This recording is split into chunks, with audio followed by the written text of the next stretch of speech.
ये महीना दो अजीम बुजुर्गों का महीना है। एक हुजूर सैयदना गौसुल आजम शेख अब्दुल कादिर जिलानी, दूसरे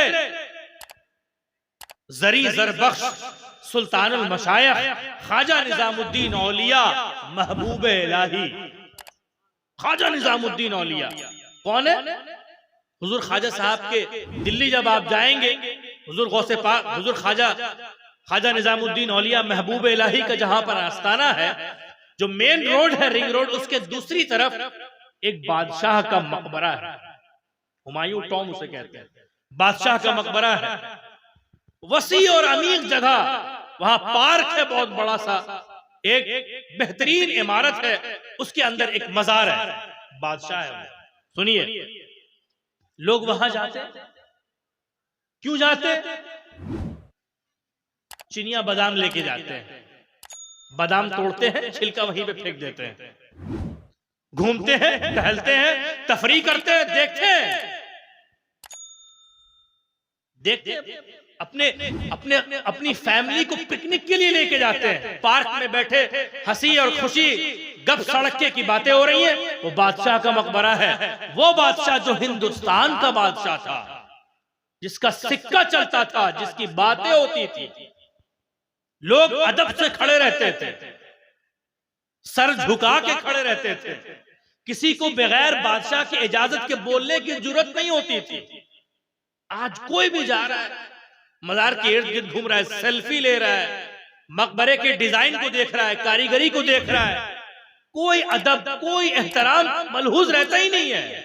जूता पहन के लोग चले जा रहे हैं, जिस हाल में है जो चला जा रहा है, कोई परवाह, कोई फिक्र नहीं। उसी जगह पर, उसी दिल्ली में, उसी रास्ते के दूसरी तरफ एक पतली गली है। आप दिल्ली जाएंगे देखेंगे, एक पतली सी तंग सी गली है। वो तंग सी गली के अंदर जब आप दाखिल होंगे, वो गली और पतली होती जाएगी और तंग होती जाएगी, और जाकर एक सिहन के सामने वो गली जाके जम हो जाएगी, खत्म हो जाएगी। और वो गली जहां पे खत्म होगी, वहां पे आपको एक चबूतरा, एक मस्जिद नजर आएगी, दो मकबरे नजर आएंगे, दो गुंबद नजर आएंगे। एक गुंबद आशिक का है, मुहिब का है, एक गुंबद महबूब का है। और आपको मालूम है, उस गली में हुजूम है लोगों का, भीड़ है लोगों की, कतारें सफ लगा के लोग खड़े हैं। और कैसे जा रहे हैं ये भी देखिएगा। जिनके पास टोपी है वो टोपी लगा के जा रहे हैं, जिनके पास अमामा है वो अमामे को बांधकर उस पर अतर लगा के जा रहे हैं, जिनके पास कुछ नहीं है वो रुमाल खरीद कर सर पर रुमाल बांध के जा रहा है। अपनी जूती को, अपनी चप्पल को दूसरों के दुकान में गिरवी रखकर वहां पर हिफाजत के लिए रख के नंगे पांव जा रहा है, सरों को झुका के जा रहा है। बाज लोग ऐसे जो अपने सर पर फूल की सेनी, फूल की प्लेट सर पर रख के नजरें झुकाए जा रहा है। उस गली में जा रहे लोग धक्के खाकर जा रहे हैं। छोटा बच्चा है तो उसके सर पे भी रुमाल बांध दिया, टोपी पहना दिया, अतर लगा दिया। उस गली से लोग गुजर रहे हैं, अकीदत, मोहब्बत के नजराने लोग लेके उस बारगाह में जा रहे हैं। वो कौन सी बारगाह है, वो कैसी बारगाह है, जानना है उस बारगाह के बारे में, ख्याल करना है उस बारगाह के बारे में। जो दरबार था एक जमाने में, हिंदुस्तान का दरबार, जिसका हुक्म चलता था हिंदुस्तान के तूल अर्ज में, आज उस दरबार का कोई पूछने वाला नहीं है। लोग बेअदबी से खड़े हैं, मतलब नहीं किसी को। एक ये बारगाह है, एक ये बारगाह है जहां अदब से लोग सर झुकाए हाजिर हो रहे हैं कि ये बारगाह पैरों से चलने के लायक नहीं है, सरों के बल चलने के लायक है ये बारगाह। तो बुजुर्गों, दोस्तों और अजीजों, कौन सी बारगाह है वो? एक बादशाह का दरबार है, एक बादशाह का दरबार है जो दुनिया का बादशाह है। एक उस बादशाह का दरबार है जिसे दुनिया सुल्तानुल मशाइख ख्वाजा निजामुद्दीन औलिया महबूब इलाही के नाम से जानती है, जो जमीन पर राज नहीं करता, इंसानों के दिलों पर राज करता है। वो है सूफी जमाना, सूफी यगाना, वो है बावकार सूफी। एक बुजुर्ग के बारे में मैंने पढ़ा, और वो क्या अजीमुल मर्तबत बुजुर्ग हैं जिन्होंने इल्म हदीस को फरोग बिहार में सबसे ज्यादा उन्हीं के जमाने में हुआ। कौन है वो? हजरत मखदूम हुसैन इब्ने मुईज नौशाए तौहीद बल्खी। कौन है? हजरत मखदूम शराफुद्दीन यहिया मनेरी के मुरीद हैं। वो जब कहा गए हजरत बदियुद्दीन मदार, सूफियों की बात कर रहा हूं, बदियुद्दीन मदार से मिलने गए तो उन्होंने कहा कौन कहता है कि अल्लाह की सूरत नहीं है? मैं तो इस वक्त सूरत हक देख रहा हूं। मुझे समझ में नहीं आई, मैं तालिब इल्म अशरफिया से पढ़ के आया, क्या बात है ये? अल्लाह की तो सीधे बेनियाज है परवरदिगार, ये चीजें तो मुमकिन नहीं है, सूरत हक समझ में नहीं आई बात। अक्सर तालिब इल्मों को ठोकर लगती है तो अगर कोई पकड़े नहीं, किसी का हाथ नहीं पकड़ा हो, किसी सच्चे के दामन को पकड़ा ना हो तो ठोकर लगती है, गिरता है वो, सर और आंख भी फूटता है। किताबें नहीं बचाती, दस्त बचाता है, वो हाथ बचाता है। मेरे दिल में ख्याल आया कि हजरत ने यह क्यों फरमाया कि अल्लाह की सूरत नहीं है? मैं हजरत बदियुद्दीन मदार को देख के कह रहा हूं कि इस वक्त मैं सूरत हक देख रहा हूं, क्या अल्लाह की सूरत है? एक सवाल मेरे दिल में पैदा हुआ तो मैं हजरत की बारगाह में गया। हजरत तशरीफ फरमाए। हजरत से मैंने पूछा कि हुजूर ये मसला है, मुझे बात समझ में नहीं आ रही, अल्लाह की भी कोई सूरत है, वो भी एक बंदे पे नजर आ जाए? हजरत ने मुझे समझाया बड़े प्यार से। हजरत ने क्या फरमाया? घबराने वाली कौन सी बात है? हजरत फरमाते घबराने वाली कौन सी बात है? औलिया अल्लाह, अल्लाह के दोस्त, अल्लाह के मुकर्रब, अल्लाह के प्यारे बंदे, सूफी के बारे में और सूफी की तो तारीफ ही यही है कि अल्लाह का दोस्त वो है जिसको देखकर खुदा याद आ जाए। अल्लाह का दोस्त कौन है? कौन है अल्लाह का दोस्त? अल्लाह का वली कौन है? जिसको पकड़ो तो डरना सीख जाओ, जिसका दामन पकड़ लो तो अल्लाह की मोहब्बत दिल में जलवागर हो जाए, जिसको देख लो तो अल्लाह याद आ जाए। तो हज़रत ने फरमाया कि कोई इस मकाम पर होता है कि अल्लाह याद आता है, और कोई इस मकाम पे होता है कि खुद अल्लाह नजर आ जाता है। कोई इस मकाम पर होता है कि अल्लाह याद आता है, और कोई इस मकाम पर होता है कि अल्लाह नजर आता है। ये तुम्हारी कमबख्ती है कि न तुम्हें अल्लाह नजर आया, न तुम्हें अल्लाह याद आया, न तुम डरे, न तुम सच्चों में शुमार हुए। ये तुम्हारी कमबख्ती है। वो तो वो है जिन्हें जो सूरत हक देखते हैं। तो बुजुर्गों, दोस्तों और अजीजों, मैं ये अर्ज कर रहा था कि हजरत ख्वाजा निजामुद्दीन औलिया महबूब इलाही की बारगाह है, जाते करीमा को देखिए, काम करने का तरीका देखिए, अमल करने का तरीका देखिए, तबलीग और दावत का तरीका देखिए। एक मर्तबा ख्वाजा निजामुद्दीन औलिया महबूब इलाही, संडे को उनका उर्स है। आज जुमा है, आज जुमे का दिन था, आज शनिचर की रात है, आज इतवार के दिन हजरत का उर्स मुबारक है। 2 दिन के बाद बड़ी मुबारक साथ है कि हम 2 वलियों के उर्स के दरमियान घिरे हैं। एक इमाम सूफिया, एक सुल्तानुल मशाइख। 11वीं तारीख पहले थी, बाद में हुजूर सुल्तान हजरत ख्वाजा निजामुद्दीन औलिया के उर्स की तारीख है। दरमियान में हम गुलामान है जो दोनों हाथों से, एक हाथ 11वीं की तरफ है, एक हाथ ख्वाजा निजामुद्दीन औलिया की तरफ है, और दोनों हाथों से सआदत हासिल करके अपनी झोली में भर रहे हैं। ये खुशबख्ती है।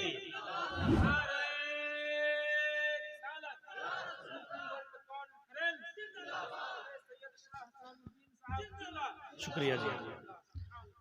11वीं तारीख हुजूर गौसे पाक के उर्स का दिन, 17 रबीउल आखिर ख्वाजा निजामुद्दीन औलिया के उर्स का दिन, और 15 को हम सब मौजूद हैं। दोनों हाथ से खैरात और नेमत मिल रही है, हासिल कर रहे हैं, लूट रहे हैं ख्वाजा निजामुद्दीन औलिया। हजरत एक मर्तबा खानकाह से बाहर निकले। देखिए इस्लाम का तरीका क्या है। मेरी बहनें भी यहाँ पे मौजूद है, खवातीन इस्लाम भी यहाँ पे मौजूद है। सुने इस बात को, सूफियों ने मोहब्बत का पैगाम बांटा है, दर्स दिया है मोहब्बत का। ख्वाजा निजामुद्दीन औलिया अपनी खानकाह से निकलते हैं और दिल्ली में नदी है जमुना जिसे कहते हैं, जमुना नदी। जमुना की तरफ बढ़ते हैं या फिर दिल्ली में किसी इलाके से गुजरते हैं तो देखा कि एक खातून है और वो खातून मुसलमान नहीं है। तवज्जो सुनिएगा, वो खातून मुसलमान नहीं है, वो गैर मुस्लिम खातून है, वो गैर मुस्लिम औरत है, वो गैर मुस्लिम औरत है। मैं आपको एक बात बताऊं, नबी मुसलमानों में मबऊस नहीं हुए, नबी गैरों में मबऊस हुए। नबी जब तशरीफ फरमा हुए, ऐलान नबूवत फरमाया, कोई मुसलमान नहीं था, गैरों में मबऊस हुए, गैरों में काम करके दिखाया, गैरों में तबलीग की, गैरों में दावत दी, गैरों तक बात पहुंचाई। उस फरीजे को अंजाम उनका बेटा दे रहा है, जो सैयद है, जो मौलाई है, जो निजामुद्दीन औलिया महबूब इलाही है। हुजूर ख्वाजा साहब जा रहे, एक खातून को देखा, वो कुएं से पानी निकाल रही है, बूढ़ी ज़ईफ़ुल उमर खातून कुएं से पानी निकाल रही है। हजरत करीब जाते हैं और करीब जाके अर्ज करते हैं कि माई, तुम इस कुएं का नमकीन खरा पानी क्यों पी रही हो? जमुना बह रही है, नदी पूरी बह रही है, मीठा पानी है, तुम्हें मीठा पानी पीना चाहिए। ये पानी तो बर्तन धोने में इस्तेमाल होता है, लोग कहां पीते, तुम क्यों पी रही हो? हमारे और आपके सामने से अगर कोई कुएं का पानी पिए तो हम सोचेंगे अच्छा है, इस्तेमाल में तो आ रहा है, बर्बाद नहीं हो रहा। हजरत की नजर देखिए, हजरत ने पूछा, तुम क्यों कुएं का खारा पानी पी रही हैं? आप मीठा पानी क्यों नहीं पी रही हैं? उसने जो जवाब दिया, दिल दहला देने वाला। हमारे और आपके दिल तो पत्थर के जैसे सख्त हो गए हैं, अगर लोहे से भी मारा जाए तो ये दिल नरम नहीं होगा। वो सुल्तानुल मशाइख का दिल है, वो सुल्तानुल मशाइख का दिल है। बूढ़ी औरत, बूढ़ी खातून जो गैर मुस्लिम हिंदू लेडी है, उसने कहा कि बाबा निजाम, बाबा जमुना का मीठा पानी इसीलिए भर के नहीं ले जाती हूं, इसीलिए नहीं पीती हूं क्योंकि वो मीठा पानी है। मेरा शौहर बहुत कम कमाता है, फाका कशी है, खाना जुटाने के लिए पैसा नहीं होता। अगर उस नदी का मीठा पानी पीऊंगी और बच्चों को पिलाऊंगी तो खाना जल्दी पच जाएगा, डाइजेस्ट हो जाएगा, आराम होगा, सुकून होगा, खाना पच जाएगा, दोबारा भूख लगेगी। और जब दोबारा भूख लगेगी तो मैं अपने बच्चों को क्या खिलाऊंगा? इसी का रोना है, इसीलिए नमकीन मीठा पानी नहीं पिलाती, इस कुएं का तल्ख पानी, कड़वा पानी, खरा पानी पिलाती हूं ताकि इनकी भूख जो है वो मिट जाए। ये ख्वाजा निजामुद्दीन औलिया हजरत ने क्या फरमाया? हजरत ने ये नहीं कहा कि मेरी कौम की थोड़ी है, छोड़ो इसको, हटाओ, लात मारो इसको, मेरी थोड़ी है ये। नहीं, ख्वाजा ने उस हुक्म पर अमल किया जो रसूलुल्लाह का हुक्म है कि सरकार दो आलम सल्लल्लाहु अलैहि वसल्लम के रास्ते में कांटे बिछाए गए। कुछ नहीं कहा हुजूर ने, एक दिन कांटा नहीं बिछा। हुजूर ने पूछा, कहां है वो खातून जो मेरी दुश्मनी में कांटे बिछाया करती थी? फरमाया बीमार है। हुजूर ने जाकर तीमारदारी की, खाना पका के खिलाया। ये तरीका है, वहां से सीखा। उसके बाद जब उस खातून ने ये बताया, सुनो सूफियों का तरीका, जब ये तरीका बताया, जब ये अमल बताया कि क्यों पीती हूं, आंखें अश्कबार हो गई, रोने लगी आंखें, दाढ़ी मुबारक तर हो गई, सिसकियां बन गई ख्वाजा निजामुद्दीन औलिया की। आपको मालूम है, इतने बड़े बुजुर्ग, ऐसे जलीलुल कदर बुजुर्ग के बादशाह, हिंदुस्तान का बादशाह, हाथ बांधे बाहर, गेट के बाहर इजाजत के लिए खड़ा रहता था कि हुजूर इजाजत दे तो अंदर आए। अगर वो जबरन अंदर दाखिल भी होता खानकाह में तो पीछे के दरवाजे से निकल जाता। बादशाह से मुलाकात भी नहीं करते। क्या ये सख्त दिली थी? क्या दिल सख्त था? क्या मामला था? क्या तकब्बुर था? क्या प्राउड था? क्या घमंड था? नहीं, बल्कि दिल ऐसा नरम था कि जब अल्लाह की एक बंदी का दर्द सुना तो आंखों से आंसू छलक पड़े। जब उसका दर्द सुना तो दर्द बांटने के लिए आंखें अश्कबार हो गई, दिल मचल उठा। फौरन खानका की तरफ वापस हुए, फौरन लौटे, फौरन आए वापस। और वापस आने के बाद अपने मुरीदों से कहा कि भाइयों, मुझे नहीं मालूम था कि हमारे करीब में ऐसे भी लोग रहते हैं तो मीठा पानी फकत इसलिए नहीं पीते कि खाना दोबारा खाने के लिए उनके पास पैसा नहीं है। इंतजाम किया, अपनी खानका से वजीफा दिलवाया, खाना दिलवाया, रोटियां दिलवाई, पैसे तक दिलवाए। वो ख्वाजा निजामुद्दीन औलिया महबूब इलाही सुल्तानुल मशाइख नाम है, इसीलिए तो दुनिया उन्हें सुल्तानुल मशाइख के नाम से जानती है, पहचानती है, क्योंकि उन्हें इस बात का डर था कि अल्लाह तबारक व तआला ने कहा है पूरी दुनिया, पूरी मखलूक, पूरी इंसानियत मेरा कुंबा है, मेरी फैमिली है।